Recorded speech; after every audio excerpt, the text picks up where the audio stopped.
ሄሉዬ እኔ ቆንጆ እንግዲህ ዛሬ ቤተሰቦች ሄሉዬ አሟታል እና በዚህ አጋጣሚ ሄሉዬ እኔ ቆንጆ እግዚአብሔር ይማርሽ ማለት ነው።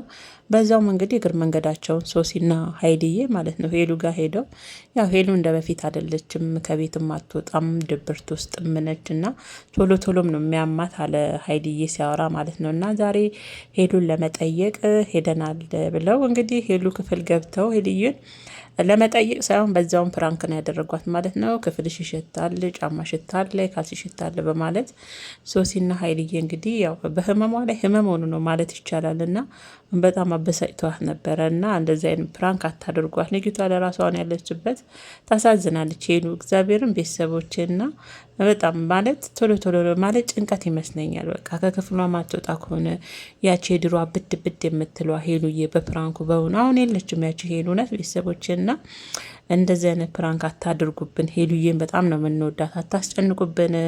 እሷ ለራሷ ያለችበት ድብርት ራሱ ይበቃታል። እና ሄሉዬ የኔ ቆንጆ ማለት ነው አትደበር የኔ ቆንጆ፣ ህይወት ይቀጥላል። እስካለሽ ትንፋሽሽ እስካለሽ ድረስ የሚያቆም ህይወት የለም።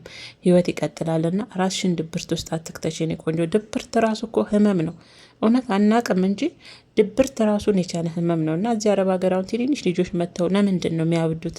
ለምንድን ነው የሚታመሙት? ጭንቀት ነው። ጭንቀት ራሱ ህመም ነው። እና ራስሽን አታስጨንቂ። ህይወት እስካለ ትንፋሽ እስካለ ድረስ ህይወት ይቀጥላል። የሚቆም ህይወት የለም።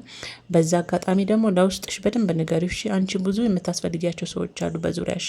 እነዛን የመሰሉ ወርቅ እናት፣ እነዛን የመሰሉ ወርቅ አባት፣ ወንድሞችሽ በጣም የምታስፈልጊያቸው ብዙ ሰዎች አንቺ የሚፈልጓሉ። እና አንድ ሰው ከህይወት ውስጥ ሲሄድ ቅስምን መስበር ይሰብራል። በእርግጥ አይሰብርም ማንም፣ ግን ቢሆንም እንደ በፊትሽ ጠንካራና ጀግና መሆን አለብሽ።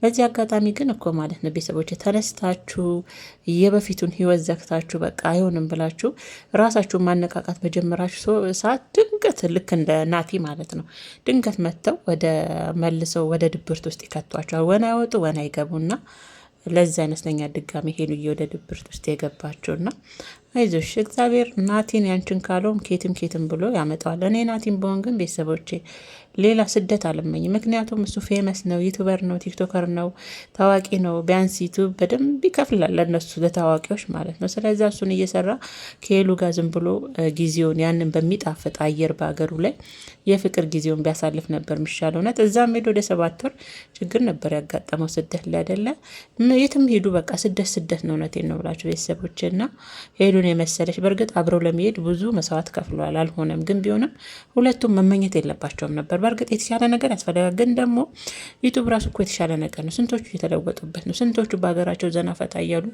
እየኖሩበት ነው። እና ይህም ቢያደርግ ጥሩ ነበረ። ያው አልሆነም። የሰው ልጅ አስተሳሰብ ይለያል። ቢሆንም ግን ሄሉዬ አትጨነቂ። ጭንቀት ራሱ ህመም ነው። ራሱን የቻለ ህመም ነው። እና አንቺ ቤተሰቦች በደንብ ይፈልጉሻል። እና እግዚአብሔር ደግሞ ለአንቺ ያዘጋጀልሽ ነገር አለና ራስሽን እያስጨነቅሽ ወደ ህመም ራስሽን አትክተች ማለት ነው። እግዚአብሔር ደግሞ በተጨማሪ ከአንቺ ጋውን ያጠንክርሽ። እውነት እና ሄሉዬ በጣም ታሳዝናለች። ቤተሰቦች በቃ የምታሳዝን ልጅ ናት። እውነት የሆነ ነገር ቆርጣችሁ ወጣ ስትሉ ይመጡና ይገቡና ደግሞ ይረብሻችኋል ህይወታችሁን። ሆነ እኮ አዛንቋችሁም እውነት እና ይዞች ለማንኛውም ድብርት ውስጥ አትግቢ። ሶሲ ግን ሁለተኛ እንደዚህ አይነት ፕራንክ ሄሉዬን ስታደርጊ ማየት አንፈልግም። ሀይልዬ ደግሞ አርባ ምንጭ የተስማማ ይመስላል፣ አዋሳ የተስማማ ይመስላል። እና ያው ከተቻለ እዛው ኑሮን አድርግ ማለት ነው። እና ጓደኝነታችሁ በዚህ አጋጣሚ አንተም ሶሲም ለሄሉ ያላችሁ ቦታ በጣም ደስ ይላል። ጓደኝነት ቀላል ነገር አይደለም። እና ቤተሰቦች የዛሬ ቪዲዮ እንግዲህ ይሄን ይመስላል ማለት ነው። በያላችሁበት ሰላማችሁ ጤናችሁ በዚህ ተረፍረፍ በኔ ወዶች ወዳችኋለሁ። ኑሩን